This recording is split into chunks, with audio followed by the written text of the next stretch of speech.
In today's video, we're checking out this Vox Mini Superbeetle amplifier head and cabinet. Now, this intro track, there's no post-processing, no other effects than the amplifier tones. Let's see how it sounds.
Welcome back, folks. This is Shane. You are listening to the Vox Mini Superbeetle guitar amplifier. Let's take a look. All right, here's the amplifier up close. Now, one of the questions I had when I first saw this years ago, up until I saw Landon Bailey's videos, if you missed them, I'll leave a link up in the cards, was, is this detachable?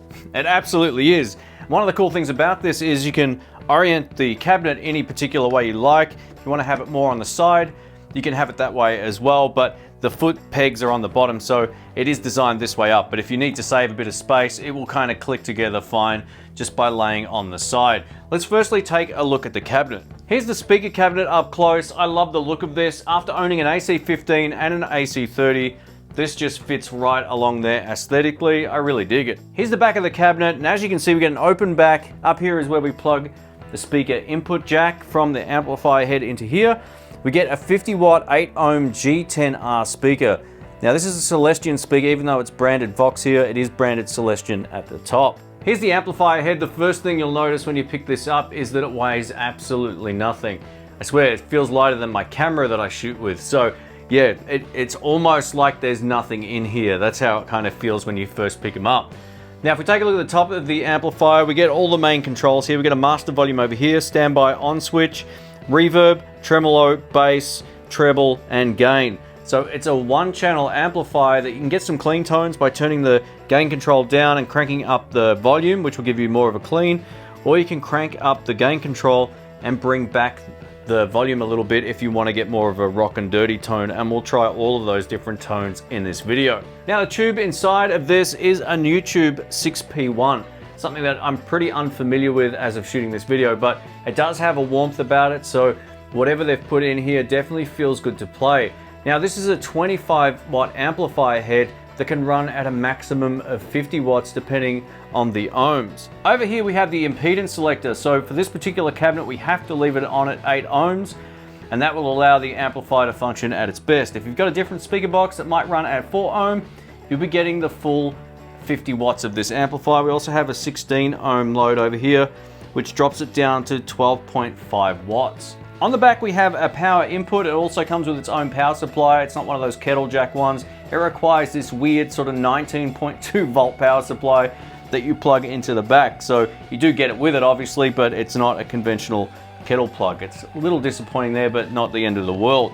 Now over here we get a flat and a deep EQ curve as well. So if you want a little bit extra bass, you can leave it to deep, but I find it kind of bottoms out the speaker a little too easily, at least with this cabinet anyway. So I'm going to be leaving it in the flat position most of the time. Firstly, a massive thank you to Sky Music here in Melbourne, Australia for letting me borrow this. I really appreciate it. If you live in Australia, check their website out. Links will be below, and I'll leave some links on screen. If you live outside of Australia and want to check these out, I'll leave some Sweetwater and Thomann links down there. Now at the end of this video, I'll give you my final thoughts about this, both the pros and cons, because it's a review. So let's get into it. All right, let's kick it off. So in today's video, I've got the cabinet mic'd up with a Shure SM57 and a Rode M3 microphone. We're going to start as loud and as clean as the amplifier will go with this Fender American Original Telecaster, and then we'll go over to some humbuckers in just a moment. So I'll timestamp everything if you want to skip ahead. I also have a sound pressure level meter on the floor here, so we're going to see just how loud this is at a distance of about 1 meter. Here we go, this is neck pickup.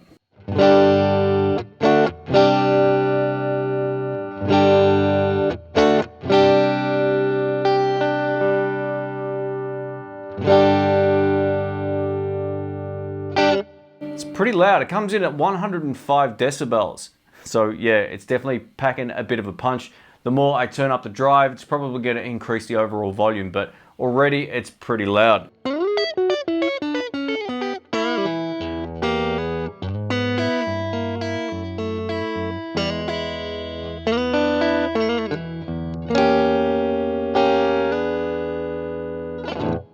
Tele and a Vox amp, it's a really great combination.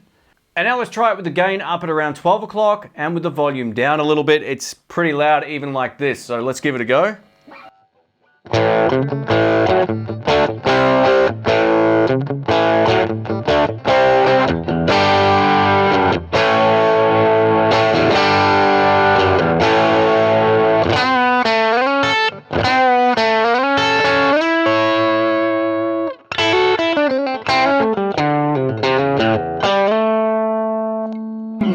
It's loud. Over to neck.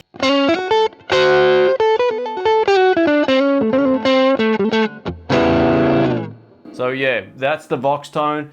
Pretty scooped in the mid-range, lots of warmth on the low end, and also that very, very bright sort of sound. So let's turn the treble back a hair here, and turn the bass just up a little bit more, and now we'll see what type of tones we get. We'll go over to both pickups.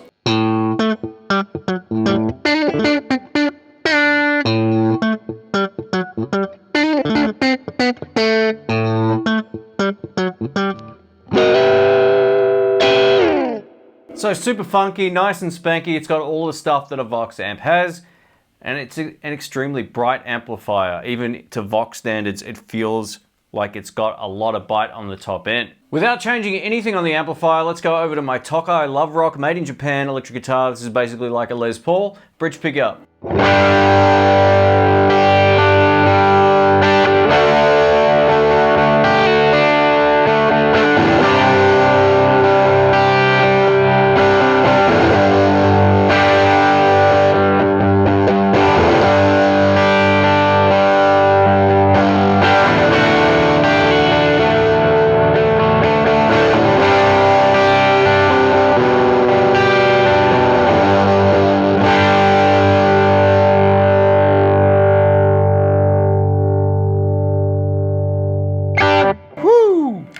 Over to neck for some rhythm.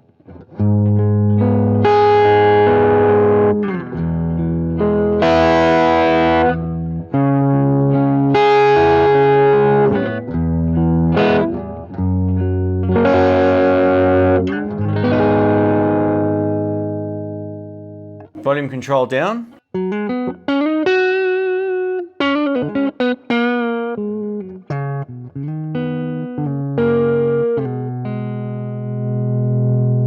Back up.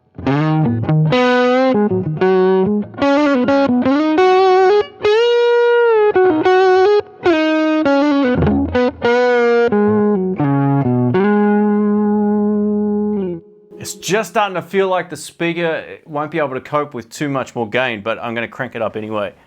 Here we go. So now with the gain pretty much at 3 o'clock, I'm going to just turn the treble up a hair too now. Let's do this, put the treble up to about 11 o'clock. I'll just increase the reverb a little bit as well. Here we go. Neck pickup.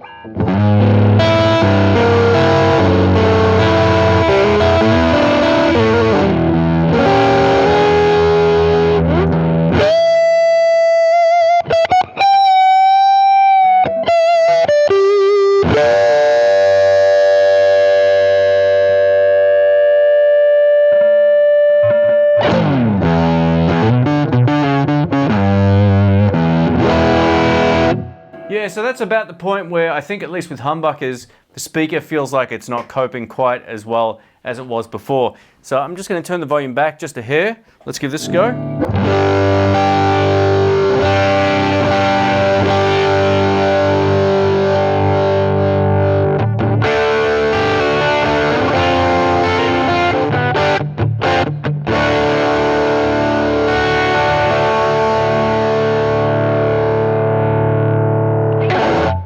Let's try that bridge pickup thing, but I'm going to do a little blues now. Here we go. Volume control down to start with.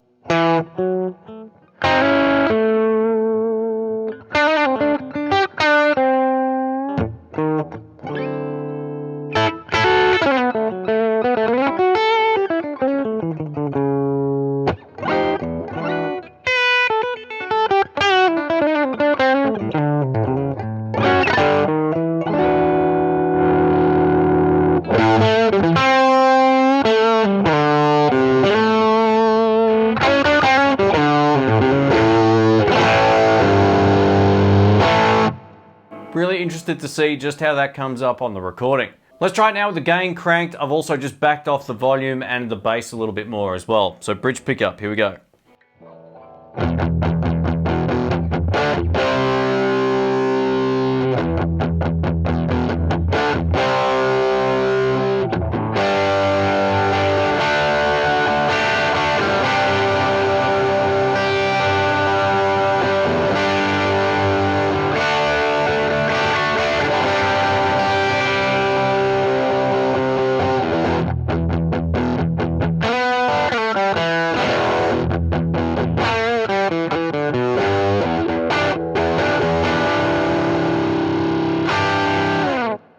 I think the amp's sweet spot with the gain control is back quite a bit from where I've got it set. So let's put it back to about 1 o'clock. I'm also going to try out the Tremolo circuit now. Let's give this a go.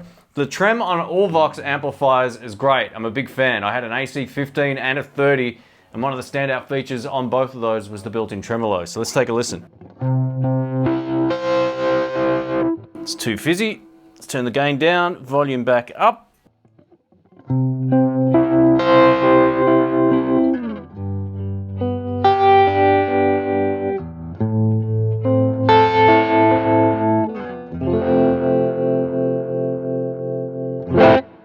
Beautiful. I was just playing along to the timing of it, so if we turn it up a little bit more, it's going to get faster. Let's take a listen.